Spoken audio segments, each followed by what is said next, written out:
Hukum berkeadilan, kasus pertama yaitu pemilihan ketua umum dengan kita menjalani pemilihan dengan jujur dan sesuai dengan syarat-syarat yang ada.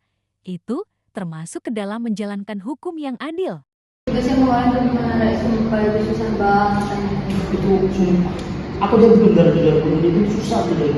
Apalagi aku, kamu juga? Belum. Aku mau nyalon jadi ketua himpunan. Hah? Serius? Bercanda kamu ya? Serius? Sumpah?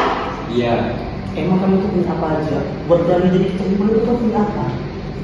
Kan pas di SMA aku pernah jadi ketua OSIS, jadi aku punya pengalaman buat jadi pemimpin kayak gitu. Terus aku punya jaringan yang luas buat jadi pemimpin itu. Terus aku punya visi misi yang bagus buat prodi ini. Kalau kamu memang serius, Pi, kamu harus buat himpunan di prodi kita itu jadi terstruktur dan terorganisir. Dan kamu juga harus berjanji sama dirimu sendiri kalau kamu tuh bisa memimpin himpunan kita dengan lebih maju ke depannya. Pi, kamu kan kaya, kenapa kamu gak ada jadi orang dalam aja? Oh, gitu Pak. Oh, Tapi itu terjamin terpilih loh, Pi. Kamu memang, tapi Allah itu sendiri kemana? Sumpah, itu bakalan panjang nih buat jadi alumni sendiri. Aku bermasalah juga. Kamu itu misalku, ini kamu ikutin alumni yang ada yang benar-benar sesuai dengan ketentuannya. Kamu tahu gak, Pi? Kita ini kan berada di negara Islam, negara Indonesia sebagai demokrasi. Di sini ada loh banyak peraturan perundang-undangan yang mengatur tentang pemilihan ketua umum. Contohnya itu di pasal 1 ayat 3. Negara Indonesia adalah negara hukum dan keadilan.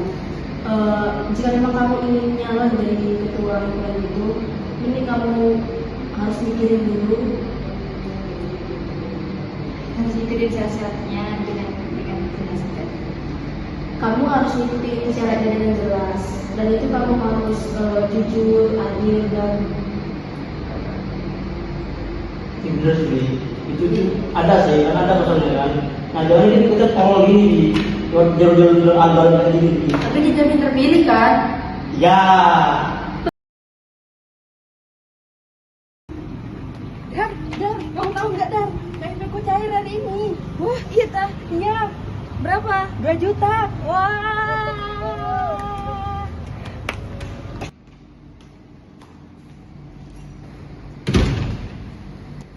Pencairan KIP udah cair nih. Dira barusan bilang ke aku ada udah pencairan KIP. Sedangkan besok UKT pembayaran terakhir. Aku belum bayar UKT. Nah, kamu sudah? Aku udah sih. Apa aku pinjam ke Dira aja ya? Iya, kamu coba pinjam Dira aja. Dira kan kaya, itu apalagi KIP-nya udah cair. Iya ya. Udah dia kaya, dia dapat KIP. Kenapa aku nggak dapat KIP ya? Aku ngajuin nggak biasa sih. Evaluasi memastikan hanya yang membutuhkan yang mendapatkan KIP. Tentunya ada berbagai macam laporan yang saya dapatkan, itu kita cecar terus untuk memastikan bahwa KIP hanya diberikan kepada yang membutuhkan.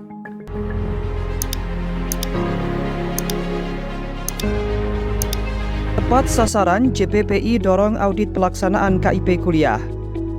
Bagaimana menurut Anda jika ada penerima beasiswa Kartu Indonesia Pintar Kuliah malah kedapatan beli alat elektronik mahal, beli tablet baru, padahal sudah punya laptop, atau kedapatan nonton konser mahal? Dari 2 kasus tersebut, 1 termasuk dalam hukum berkeadilan, mengikuti pemilihan ketua umum sesuai ketentuan hukum yang berlaku. Kasus yang kedua, penerimaan KIP kuliah yang tidak tepat sasaran. Kasus ini berbanding terbalik dengan hukum yang adil. Pada kasus ini masih banyak PR untuk pemerintah memperbaiki program KIPK tersebut. Ada pula kasus-kasus besar hukum berkeadilan menurut kami.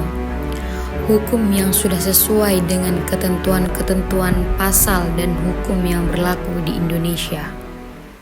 Harvey Moise, seorang pengusaha yang terlibat dalam kasus korupsi yang menyebabkan kerugian 300 triliun. Pada Desember 2024, pengadilan menjatuhkan 6 tahun penjara. Pada saat itu banyak orang yang mengatakan hukumannya tidak adil. Banyak orang tidak terima akan jatuhan hukuman pada Harvey Harvey Mois. Namun pada Februari 2025, Pengadilan Tinggi DKI Jakarta memperberat hukuman Harvey Mois menjadi 20 tahun penjara. Sandra Dewi ini kini menjadi 20 tahun. Selain hukuman penjara, Majelis Hakim juga menjatuhkan pidana uang pengganti sebesar 420 miliar rupiah dengan subsidiar 10 tahun penjara. Menyatakan terdakwa Harvey Mois telah terbukti secara sah dan meyakinkan bersalah melakukan tindak pidana korupsi yang dilakukan secara bersama-sama dan melakukan tindak pidana pencucian uang secara bersama-sama sebagai mana diatur dalam dakwaan ke-1 primer dan ke-2 primer. Tragedi Kanjuruhan adalah insiden kerusuhan dan penembakan gas air mata di Stadion Kanjuruhan, Malang yang terjadi pada 1 Oktober 2022 setelah pertandingan sepak bola antara Arema dan Perseba dalam Liga 1 Indonesia.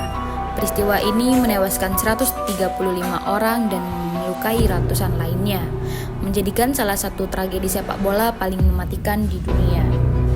Adapun dampak dan perubahan. Yang pertama, kompetisi Liga 1 sempat dihentikan sementara untuk evaluasi sistem keamanan. Rekomendasi FIFA dan pemerintah perbaikan stadion dan standar keamanan, serta larangan gas air mata dalam pengamanan pertandingan. Adapun kritik publik, banyak pihak termasuk keluarga korban kecewa karena pelaku utama dianggap tidak dihukum berat. Walaupun sudah 6 orang telah dijatuhi hukuman, tapi tidak ada hukuman yang setimpal dengan terjadinya pintu 13 di Stadion Kanjuruhan saat itu yang seperti kuburan. Hukum berkeadilan adalah fondasi bagi masyarakat yang harmonis dan sejahtera. Mari kita berjuang untuk